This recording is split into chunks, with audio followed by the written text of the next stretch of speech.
ಐತಿಹಾಸಿಕವಾಗಿರ್ತಕ್ಕಂಥ ಒಂದು ಸಂತೋಷದ ದಿನ.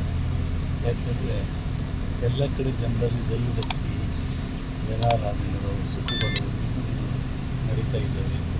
ಹಾಗಾಗಿ ಇವತ್ತಿಲ್ಲಿ ಶನೀಶ್ವರ ದೇವಸ್ಥಾನ ಜೀವನೋದ್ಧಾರ ಮತ್ತು ಉದ್ಧಾರ ಕಾರ್ಯವನ್ನು ಮಾಡ್ತಿದ್ದೀರ. ಶನೀಶ್ವರ ಅಂದರೆ ಪ್ರತಿಯೊಬ್ಬ ಮನುಷ್ಯನಿಗೆ ಗುರು ಇದ್ದಾನೆ, ಬುದ್ಧಿ ಹೇಳ್ತಕ್ಕಂಥ ಉಪಾಧ್ಯಾಯ ಇದ್ದಾನೆ. ತಪ್ಪಿದರೆ ತಿರ್ತಕ್ಕಂಥ ದೈವಗ್ರಹ. ಅಂತಹ ದೈವದ ಸೇವೆಯನ್ನು ಇಲ್ಲಿ ಮಾಡ್ತಾ ಇರ್ತಕ್ಕಂಥದ್ದು. ಈ ದೇವಸ್ಥಾನಕ್ಕೆ ಅಜ್ಜಿ ಅವರ ಬಂಧುಗಳೆಲ್ಲ ಭೂಮಿ ದಾನ ಮಾಡಿದ್ದಾರೆ ಅಂತ ಕೇಳಿ ಭಾಳ ಸಂತೋಷ ಆಯಿತು.